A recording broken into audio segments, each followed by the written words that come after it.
Timur ini daerah yang subur. Jadi dari peneletusan Gunung Rinjani itu, jadi abu vulkaniknya itu sekarang itu yang kita tanami. Untuk komoditas pertaniannya ada seperti horti, kayak cabai, tomat, sayur kol juga yang lain. Ada juga masyarakat di sini banyak yang menanam kopi sama durian. Kalau di musim hujan rata-rata masyarakat lebih banyak menanam padi.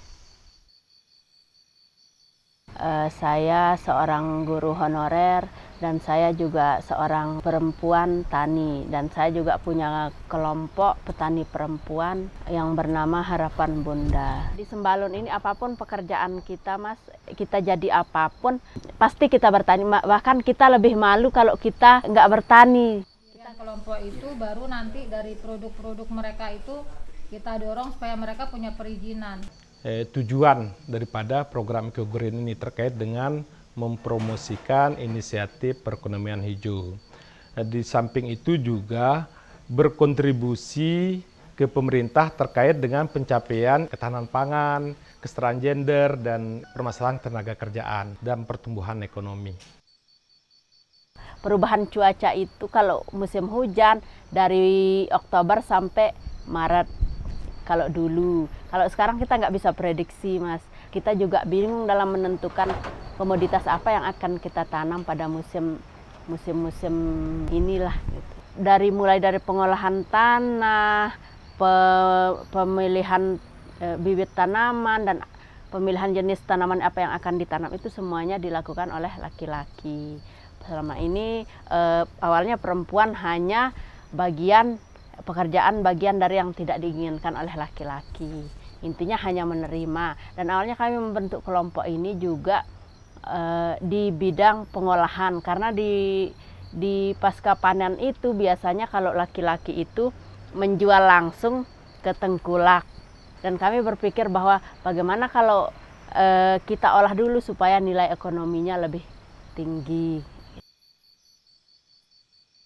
Mindset masyarakat tentang kopi itu saya mau coba rubah sedikit begitu.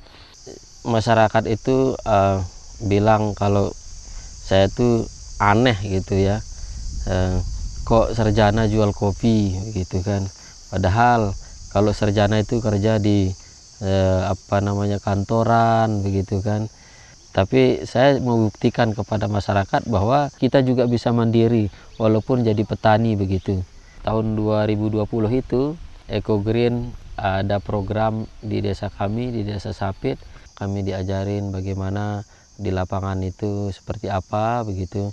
Dan juga kami juga didatangkan pemateri-pemateri dari luar untuk bagaimana mengajarkan kami manajemen bisnis, bagaimana pemasaran atau bagaimana caranya bercocok tanam secara organik begitu. Kami diajarin di sini untuk bercocok tanam di organik ini ternyata modalnya itu lebih sedikit daripada kita bercocok tanam memakai kimia begitu. Tamu-tamu itu ternyata banyak yang cari sayuran maupun hasil panen perkebunan itu yang organik, mencari kesehatannya dibilang. Kopi ini daya serap untuk baunya itu tinggi. Jadi kalau kita spray pakai kimia lebih banyak lagi itu dia akan berbau kimia begitu. Entah itu dari rasa juga ada yang berbeda sedikit lah begitu. Kami juga di kelompok di Rinjani PAM ini banyak teman-teman kita ajak dari pemuda maupun pemudinya untuk bagaimana kita berkolaborasi bareng, karena kalau kita sendiri yang mikirkan. Kalau kita banyak, itu banyak otak yang memikirkan. Jadi kita berbagi peran begitu. Kami juga meminta Dinas Pertanian untuk membuat SK pembentukan terkait dengan kelompok tani muda dan kelompok tani perempuan ini. Terkait dengan advokasi, apakah itu di level desa, kecamatan, kabupaten, itu kami lakukan secara berbarengan. Bisa saja saling memasuki. Contohnya misalnya memfasilitasi penyusunan perdes. Di samping kami advokasi di level desa, kami juga meminta pihak kabupaten, dalam hal ini DPMD, untuk mendorong pemerintah desa untuk segera menandatangani Perdes penataan ruang yang sudah mereka susun.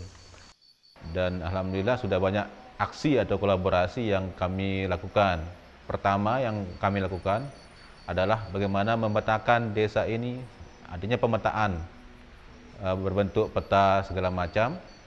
Seterusnya diadakanlah penyusunan peraturan bersama semua lembaga desa, membentuk peraturan desa. Dan misalnya di satu tempat orang akan bangun pemukiman, dengan ada aturan mereka akan tertata dengan baik. Tujuannya adalah supaya lahan pertanian di Desa Sugan ini tetap ada gitu. Pertama kita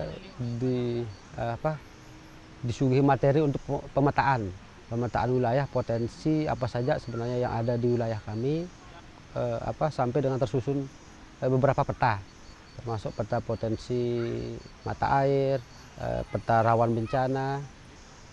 Teman-teman muda ini juga ikut menginisiasi untuk memperdeskan supaya nanti keberlakuan dari Perdes tentang tata kelola wilayah itu bisa maksimal untuk dipatuhi dan dilaksanakan. Setelah program ini berjalan selama 3 tahun, kita lihat nampak hasilnya. Pemuda dan wanita tani yang ada di 3 wilayah tersebut sangat jauh berbeda. Kita lihat progresifnya mereka di dalam perencanaan maupun keaktifan di desanya.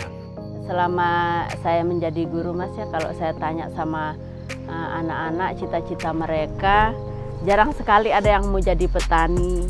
Karena selama ini kan mereka belum tahu profesi petani itu seperti apa. Petani yang cerdas, yang milenial itu seperti apa, mereka belum tahu.